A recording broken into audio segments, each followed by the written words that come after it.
Fala meu povo, sejam bem-vindos ao Paraíso dos Peixes e hoje a gente vai falar sobre as plantas high-tech e low-tech. Mas antes de mais nada, eu quero pedir para você que gosta do meu conteúdo e acompanha o meu canal, se inscrever no meu canal, ativar o sininho para estar recebendo notificações sobre vídeos novos que vão saindo e também deixar o seu gostei. Dito isso, vamos pro vídeo. Para começo de conversa, a gente precisa estipular, que high-tech e low-tech são nomes inadequados para se dar a plantas utilizadas no aquarismo. Porque quando a gente fala high-tech e a gente fala low-tech, a gente está falando de tecnologia. E as plantas, elas não são, de certa forma, uma tecnologia desenvolvida em laboratórios ou coisas do tipo. Quando você se refere a plantas high-tech e a plantas low-tech, você está, respectivamente, se referindo a plantas de alta demanda e baixa demanda, no sentido de cuidados realmente, tudo que elas vão precisar. O termo correto a se usar seria realmente plantas de alta demanda e plantas de baixa demanda. Mas o termo high-tech e low-tech é o mais usado, já comumente conhecido dentro do mundo do aquarismo para se referir a essas plantas. Então é capaz de vocês me escutarem falando tanto high-tech quanto low-tech, quanto alta demanda ou baixa demanda. Vamos começar falando primeiro das plantas de baixa demanda, porque elas são mais fáceis realmente de se cuidar do que as de alta demanda. E ali a gente só vai complementando conforme a gente fala das plantas de alta demanda. As plantas de baixa demanda, elas são consideradas plantas de baixa demanda por quê? Porque elas vão precisar de luminosidade baixa ou média.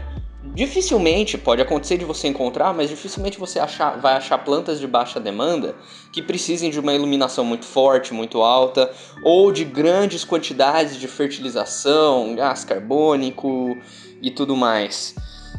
E elas sobrevivem em qualquer substrato que você fixar elas, não necessariamente precisam ser substratos férteis. Você pode pegar qualquer substrato não fértil, colocar a planta ali embaixo desse substrato, plantadinha, que ela vai ter um desenvolvimento. Inclusive existem plantas de baixa demanda que sobrevivem sem estar plantadas.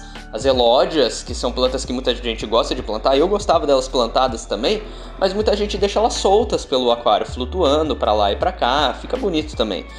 Alguns usam como plantas de superfície. E tem também plantas de superfície, como a alface d'água, que são plantas de baixa demanda, de superfície, então não vão estar plantadas e vão estar sobrevivendo ali numa boa. Mesmo sendo plantas de baixa demanda, vale lembrar, tem muita gente que diz ali, que as plantas de baixa demanda não precisam de nenhum tipo de suplementação, não precisam de nenhum tipo de injeção de gás carbônico. Não é 100% verdade. A nutrição dessas plantas vai depender, obviamente, primariamente da iluminação dela, que não precisa ser muito forte, mas também vai depender muito dos peixes que você tem no aquário, do quanto de dejetos que eles liberam para fertilizar. Então a quantidade de peixes ela influencia muito, e a questão do gás carbônico é a mesma coisa. De certa forma, a ideia é que o gás carbônico liberado pela respiração dos peixes já seja suficiente para suprir as necessidades de gás carbônico que essas plantas têm. Mas vai depender também da quantidade de peixes que vocês têm. E mesmo que vocês tenham bastante peixes, pode acontecer delas acabarem não resistindo por conta de baixa suplementação, baixa quantidade de nutrientes ou de gás carbônico, e elas venham a visitar Hellheimer. Então não é interessante que você pense que essas plantas vão sobreviver simplesmente por estarem largadas ali no aquário. Elas demandam sim alguns tipos de cuidado. Eu tinha as minhas plantas e eu sustentava as minhas plantas só com a fertilização, com a iluminação e apenas. Não tinha injeção de gás carbônico nem nada. E mesmo eu usando fertilização nelas, uma vez por semana, uma quantidade adequada, elas acabaram não sobrevivendo. Então faltou alguma coisa ali, no caso foi o gás carbônico, por conta de o meu aquário ser um aquário de pet fish. Então eu tenho um único peixe. O gás carbônico liberado pela Tonks ou pelo Baldr nunca foram suficientes para suprir as necessidades da quantidade de plantas que eu tinha no aquário, quando ele ainda era um aquário plantado. E também eu optei por utilizar fertilização depois que eu percebi que elas estavam ficando meio fracas, amarelando um pouco, então eu achei necessário fazer a fertilização. Se não fosse a fertilização, eu também teria um problema ali de nutrientes para elas. Então eu precisei da fertilização, mesmo com a fertilização elas não sobreviveram, faltou o gás carbônico, então não é simplesmente largar a planta dentro do aquário. Aí depois disso eu optei, por utilizar plantas artificiais. Eu fiz um vídeo falando sobre a diferença e os benefícios e desvantagens de plantas reais e de plantas artificiais. Se você não assistiu, dá uma olhada, eu achei um vídeo bem instrutivo. Agora, quando a gente chega nas plantas de alta demanda, a gente vai ter o fato de que elas precisam de tudo que as plantas de baixa demanda precisam, só que potencializados, então elas vão precisar de mais iluminação, vai ter uma quantidade específica de lumens produzidos pela sua lâmpada que vai suprir as necessidades de iluminação dessas plantas de alta demanda. Não é qualquer lâmpada que você vai poder usar. Elas vão precisar de mais nutrientes, elas vão precisar de mais fertilização, vão precisar de quantidades exatas ali de gás carbônico. Então, se você colocar gás carbônico demais vai dar problema, se você colocar de menos vai dar problema. E o principal é que elas vão precisar de substratos específicos, que são os substratos férteis.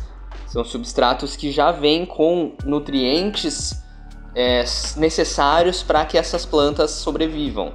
Mas também não é só porque elas precisam de muito mais cuidados que elas são plantas ruins. Se for comparar essas plantas com as plantas de baixa demanda, as plantas de alta demanda, elas geralmente são mais coloridas, são plantas que você vai achar em tonalidades de roxo, de vermelho, de laranja, até de azul, mas as plantas de baixa demanda você vai encontrar principalmente nas cores verdes, de plantas mesmo.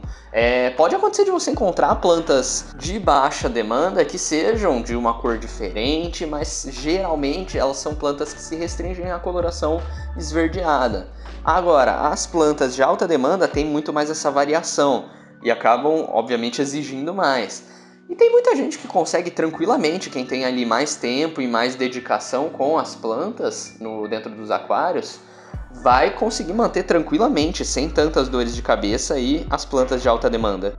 Não é pensar que as plantas de alta demanda são só problema, então vamos todo mundo usar a planta de baixa demanda.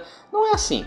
Então as plantas de alta demanda são muito legais também, elas precisam de mais cuidados, mas elas também devolvem para você muito mais variedade de cores dentro do seu aquário, e consequentemente uma flora muito mais bonita dentro do seu aquário para os seus peixes. Quem gosta do aquapaisagismo adora, fazer landscapes diferentes para o aquário, e as paisagens ficam muito bonitas, e para isso geralmente vai ser necessário o uso de plantas de alta demanda, para que você consiga trabalhar mais facilmente com a sua paisagem, de uma forma mais livre, sem se restringir tanto assim na hora de fazer os landscapes e tudo mais. Bom, o vídeo foi esse, eu espero que vocês tenham gostado. Não esqueçam de curtir, de se inscrever e de ativar o sininho para receberem notificações sobre o andamento do nosso canal. Compartilhar esse vídeo com alguém que vocês acreditem que possa usar essas informações de forma útil. Eu agradeço por terem assistido e a gente se vê num próximo vídeo.